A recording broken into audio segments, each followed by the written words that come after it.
My name is Jennifer Leigh Harrison. I'm an artist here in Seattle, Washington, and today's date is May 24th, 2024. Thank you, Stan, for reaching out and giving me this opportunity. I really appreciate it.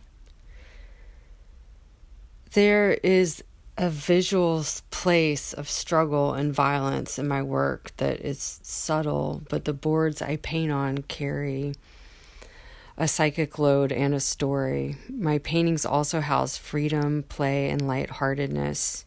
So I'm going to talk a bit about my early years and how that shaped my work as an artist currently. This is a bit of the dark side, but experiences that left deep impressions on me as a child and a young adult. I was raised in Georgia in a city called Macon, which is a very conservative part of the United States. Macon is known for its musical heritage as well as its architecture. And there are a lot of problems with the southern states. But for me, at the time of my childhood, there were a lot of comforts, genuine kindness, and an experience of some greater diversity than is found in other parts of the country.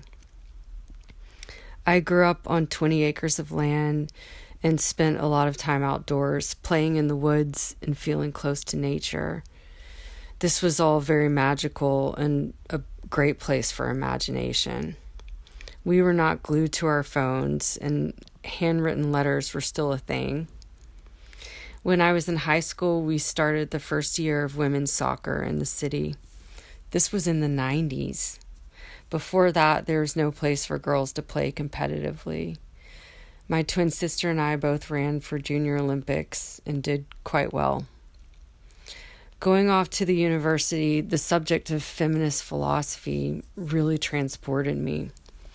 I was understanding for the first time how sexist my environment had been, particularly how women were treated in the South, and how that had impacted my sense of self-worth, development, and purpose. I spent a semester abroad in London studying Arthurian legend and traveling around the countryside. London was the first city I'd ever been to that I actually got to explore on my own time and pace. I felt a sense of awe going in and out of the cathedrals and art museums, going places on trains and buses. I encountered homelessness for the first time. I would come back a year later to that same street in Bloomsbury and see the same young woman who was my age, once vibrant and healthy and smiling back at me, now a shell of herself.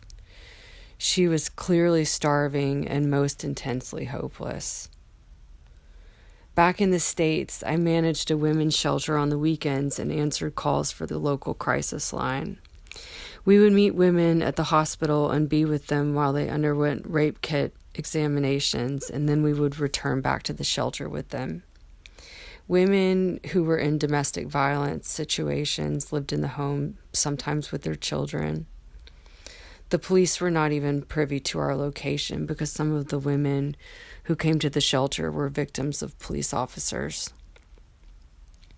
I spent another semester in Madrid, living with a wealthy family whose adult children were doctors and lawyers still living in the house.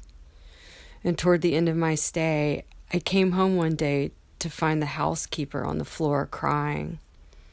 She was this really sweet Cuban woman who worked there during the week and slept in a tiny room off the kitchen that was basically the size of a small pantry. She told us she worked to send money back to her family, but later shared that the owner of the home was abusive to her and would not give her a key to the house, so she was unable to come and go as she pleased after work hours. She only had a small ration of food during her work week. She was a domestic servant. I went on to graduate studies in social work at a school whose mission was centered around anti-racism and white accountability. While I was in graduate school, I managed a group home for people with serious psychiatric challenges. I witnessed a lot of psychosis firsthand, waking up in the middle of the night to comfort people in their crises. So many of them had untreated trauma and were labeled with schizophrenia and took high levels of sedatives that made them shells of themselves. All of this was very hard to see and had its own maddening quality. I started reading a lot about iatrogenic harm. I became focused on postmodern perspectives of mental health, particularly the realm of language and discourse, and how we spoke about people in the field and how our language became a platform for power abuse. All of this early on experience influenced my work, all of it, specifically power dynamics, places where we feel unseen, unheard, or powerless to make change, places where physical or mental illness is invisible or misunderstood.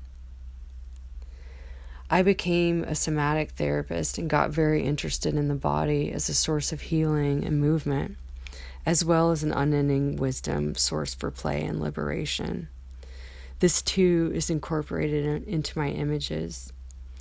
Using my whole body to make these works on the floor captures a lot of movement and form that cannot be put down in the same way sitting static in a chair. I think the ekphrastic exchange of art is inspirational. Art really turns on and drives and connects to our libidinal energy. It is a conversation, often between image and idea, sound and image and movement. I have been a poet actively longer than I have been a visual artist, and there's something foundational about using words and finding out the limitation of words. Ways that language is too containing or too restricting. I've just completed a collection of paintings for the Labor Temple here in Seattle that is currently on display by the Wonder Collective. I named this exhibit, "This Mess is Precious."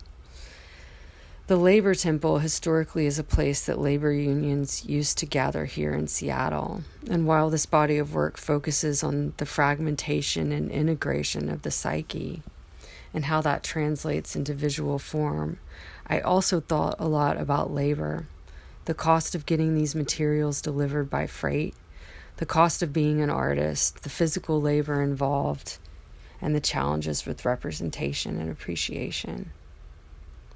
The disappearance or lack of art criticism in spaces where artists cannot afford to live and work. Currently, I'm focused on finding a larger venue for my larger works. This feels very important to me as far as how I'm wanting to express myself currently. Getting out of my own way seems like one of the greatest challenges for me as an artist. Getting out of one's own way can also include figuring out for myself as an introvert how to bring myself more into view versus making or allowing myself to just disappear or to be small. Again, this notion of taking up space, being sure the creative field is clear to explore and improvise. To create is to be out of my mind and in my body. Otherwise, it can end up feeling like wasted time. I'm not here to create for others, but I do think that when I'm creating authentically, I serve others and give them something to be moved by that becomes a projection and right of their own experience.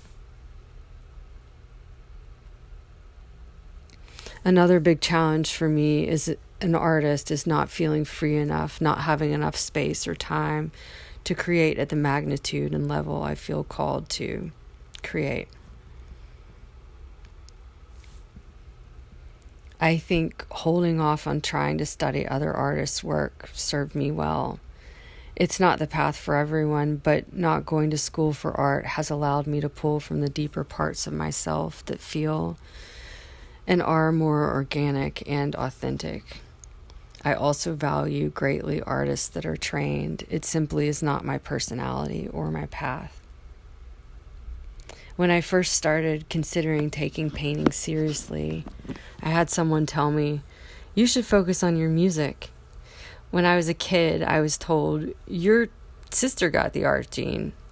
Things like this should be tossed to the wind. No one has any right to tell you what you are or what you are not, or what is inside of you. And whatever we've been told, we're not wed to. Pushing back on those restrictions is important to me. If I feel it inside of my body, I should not only own it, but nurture it. It's mine. It's not anyone else's. It could be true that some of my own physical suffering has been the result of not listening to these callings for so long. To take up not just the space that is given, but beyond the limits of what we imagine seems important. Some of the techniques I use with my body are again a way of forcing myself fully into the work. As an outsider painter who works intuitively, most of my work feels experimental. Some of my best paintings have been the process of creating my own techniques out of what felt accidental or unintended. Being experimental is improvisational. If I can free myself up to that more and more, I think the result is often way more brilliant than what I would have imagined. Music is very important to me and can certainly be a way of freeing myself up from my mind and expectation while I'm painting. Sometimes I listen to my own music. I've created a small body of songs over time. Sometimes I listen to a whole range of genres: hip-hop, classical, folk, jazz, electronic, depending on my mood and what I'm feeling. Often, lately, my favorite music to listen to now is my partner's piano playing, or his new music compositions, which are quite something.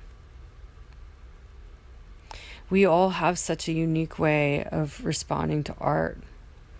One of the best reactions someone has had to my painting was when they asked, "How can something this peaceful be so violent?"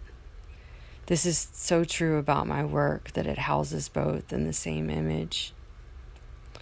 Another was someone saying, "This is art laughing at art," as though my work was a joke and unclear if it should be taken seriously.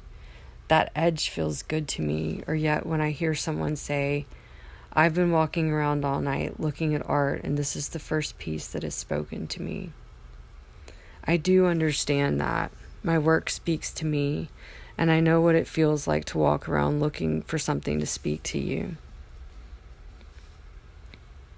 So, one important thing I hope people take away from my paintings is a sense of making a connection to something in a way that does not leave them, even if only for a few minutes or an hour or a day. Maybe they feel a sense of play or liberation or joy. Maybe they see the layers of struggle underneath, and that feels complete to them. I have a painting in a group show at Vanderplas Gallery in New York City right now, and the show I mentioned earlier, This Mess is Precious, is currently at the Labor Temple. And I have some of my other pieces in other solo shows in Seattle right now. You can follow me at Yellow Tantrums on Instagram, and my website is jenniferleeharrison.com. Thank you so much, Stan, for offering me the time and space to share my work and for supporting artists internationally in such a unique and creative way.